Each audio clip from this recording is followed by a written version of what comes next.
শহীদ president Zia রহমানের তারেক রহমান যে নেতৃত্বের কারণে সমবন্টনের জন্য মানুষের ঘরে ঘরে যাওয়ার জন্য মানুষের মন জয় করার জন্য ৩১ দফা ঘোষণা করেছেন। চট্টগ্রাম জেলার পটিয়া উপজেলা ও পৌরসভার সাবেক ছাত্রদল নেতাদের এক পূর্ণমিলনী সভা অনুষ্ঠিত হয়েছে। ২১ ডিসেম্বর শনিবার সন্ধ্যায় চট্টগ্রাম নগরীর একটি রেস্টুরেন্টে এই পূর্ণমিলনী সভা অনুষ্ঠিত হয়।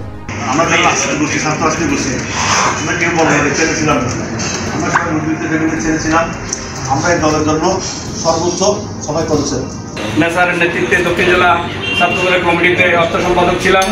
পাশাপাশি বর্তমানে আমি চট্টগ্রাম দক্ষিণ জেলা কৃষক দলের যুগ্ম আহ্বায়ক হিসাবে দায়িত্ব পালন করে যাচ্ছি।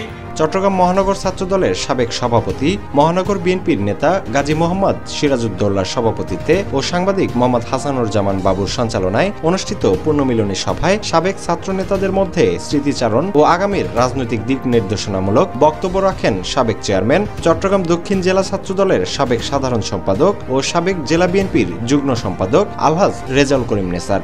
শহীদ প্রেসিডেন্ট জিয়া রহমানের তারেক রহমান যে নেতৃত্বের কারণে সমবন্টনের জন্য মানুষের ঘরে ঘরে যাওয়ার জন্য মানুষের মন জয় করার জন্য ৩১ দফা ঘোষণা করেছেন।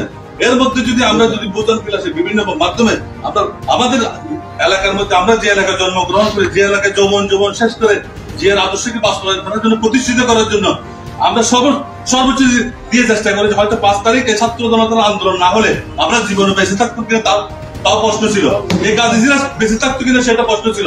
পটিয়া উপজেলার সোনহারা ইউনিয়নের চেয়ারম্যান ও মানবাধিকার সংগঠনের আব্দুর রশিদ দৌলতি, সাবেক ছাত্রদল নেতা জিল্লুর রহমান, পটিয়া উপজেলা ছাত্রদলের সাবেক সভাপতি জাহাঙ্গীর আলম চৌধুরী, সাবেক ছাত্রনেতা কলিমুল্লাহ চৌধুরী, সাবেক ছাত্রদল নেতা ও পটিয়া উপজেলা বিএনপির যুগ্ম আহ্বায়ক মনির হোসেন সেলিম, সাবেক ছাত্রদল নেতা ও শ্রমিক নেতা আবু জাফর, পটিয়া পৌরসভার সাবেক ছাত্রদল নেতা মোহাম্মদ বোরহানউদ্দিন, নুরুল হক মেম্বার শাহ আলম, জামাল উদ্দিন আব্দুল মোতালেব মনো, সাবেক হুলাইন কলেজ ছাত্রদল সভাপতি বেলাল হোসেন, সাবেক হুলাইল সালেনুর কলেজ ছাত্রদল নেতা মোহাম্মদ শফিউল আজম, সাবেক ছাত্রদল নেতা শাহেদ মাহমুদ চৌধুরী, সাবেক ছাত্রদল নেতা জামাল উদ্দিন, সাবেক ছাত্রনেতা ও কৃষক দলের যুগ্ম আহ্বায়ক আব্দুল করিম, সাবেক দক্ষিণ জেলা ছাত্রদল নেতা ফজলুল কাদের, মোহাম্মদুল্লাহ, সাবেক ছাত্রদল নেতা আলী আসগর আকবরী, জেলা স্বেচ্ছাসেবক দলের সদস্য সচিব জসিম উদ্দিন, দক্ষিণ জেলা ছাত্রদলের আহ্বায়ক রবিউল হোসেন রবি, বিএনপির নেতা হাজী দিন মোহাম্মদ শওকত, নুরুল আলম মামুন,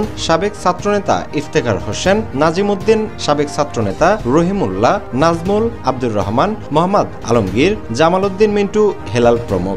পারিবারিক পরিচিত সমস্ত বিএনপি পরিবার একটা নির্যাতিত পরিবার, সমস্ত জীবন যৌবনের মধ্যে যত সুখ কারিশমা ছিল সবগুলো রাজপথে তখন এখন বিশালা পথে শেষ করে দিয়েছে। গ্রামে গঞ্জে গিয়ে সমস্ত বিশেষ করে পশ্চিম পটিয়াকে সংগঠিত করার জন্য অধিনায়ক হিসেবে দেখেছি, জাহাঙ্গীর ভাইকে দেখেছি, কলিম ভাইকে দেখেছি, আরো অনেক আছে। হ্যাঁ।